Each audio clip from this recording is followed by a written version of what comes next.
Back, you're tuned into Trends. So it's that time of the year again when South Africans who are passionate about books will be able to access the diverse content produced by our world-class book industry all throughout Africa, mingling and debating with a wide variety of authors who might otherwise never get to put faces to their names. And all of this is happening at this year's South African Book Fair under the auspices of the South African Book Development Council, currently underway in Newtown.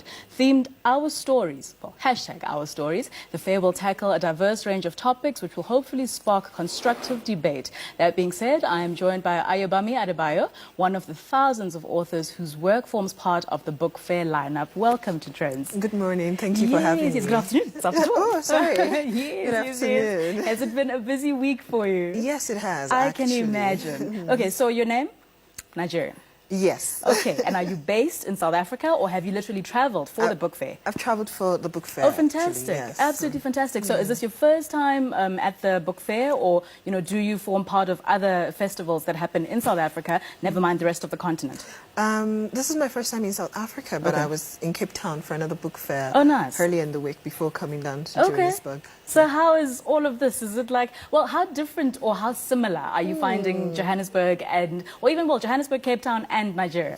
I mean, I feel like, and I've been here for just barely a week, Yeah. so I felt like Cape Town felt very different to me from Yeah. Johannesburg. Yeah.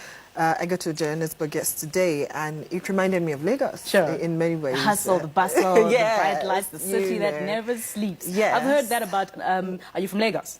Well, I was born in Lagos, but I don't live there Okay, you don't live there. anymore. Okay, well, I've heard there's a lot of Johannesburg as well that is similar to Nigeria. It's a bucket list place of mine that I have to visit, and so I definitely will. So let's talk about now, you are a writer, and, you know, when it comes to writing, especially if you are, you know, a Pan-African author, what kind of topics move you? What kind of, you know, things are you passionate about that you put through in your books? So I'm interested, first of all, in people. Yeah. And what are our motivations. So I want to write a story about a man and a woman who are in love and the marriage then falls apart. That's what my first novel is. Sure. But what I'm interested in is why these particular people, what about the way they were brought up, Yeah. the circumstances they faced, Okay. you know, some of the challenges they've had in life. What about those things make it impossible for them to come together and stay together? Okay. So I want to tell stories about why we are the way we are. Yeah. You know, all of the political things that inform our personal lives, Sure. all the things that go into making a person a certain type of person. Okay. And I mean, we know that Nigeria has, you know, a wide range of literally the best authors in the world, you know, from your Chinua Achebes all the way to, there's actually a lot. Ben Okri, I read Ben Okri as well.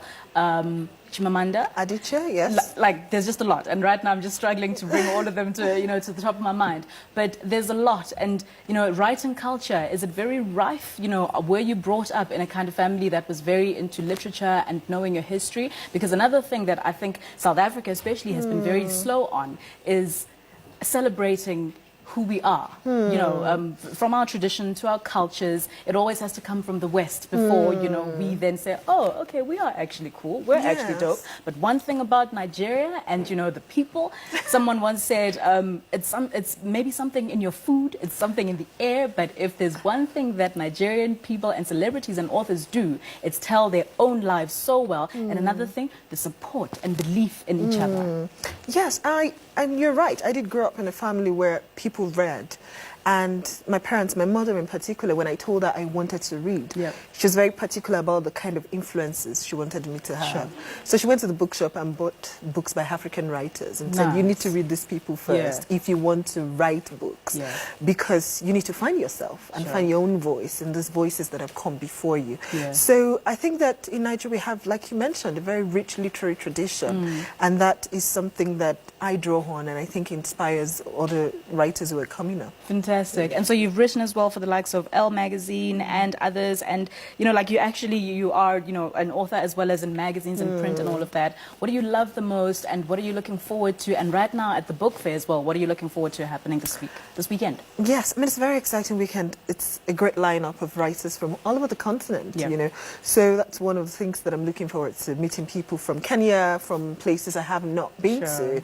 And I think those kind of spaces are important for hosting to have places where we come together and we exchange ideas and to move forward. So that's what I'm looking for. Are you on any panels? Because yes, I'm on a panel this afternoon at 1:15, and we're talking about women writing and why prizes for women are very important in getting our voices heard. Fantastic. Well, thank you so very much for coming through to Trendz. Thank you for having me. And also, you know, this is your first time in Johannesburg and South Africa, so a big welcome to you. We hope you have an absolutely wonderful time, and I wish you the best at that panel. I wish I could attend, but to all of you who maybe can't make it later on, just, your Twitter handle? At Ayobami Adebayo. Ayobami Adebayo. I like that. AA. Yes. Thank you. All right. So what makes a perfect spring day wardrobe for you? Well, some might say here in our parts of the world, we only have 2 seasons, winter and summer. So in any case, it's time to check if you have a trendy summer wardrobe with the right pieces to get you noticed when you're out about town mingling with the cool kids of Jozi or whichever part of town you live in. Well, someone who without a doubt knows all about looking like the coolest in the group is fashion blogger, artist and stylist Lula Mawolf, who is a creative inspired by Solange Knowles and dedicated to 3 simple things: fashion, art and food. So Trendz went on a bit of a shopping outing with her, and hopefully she can inspire you to dress up and show up looking like you're absolutely amazing.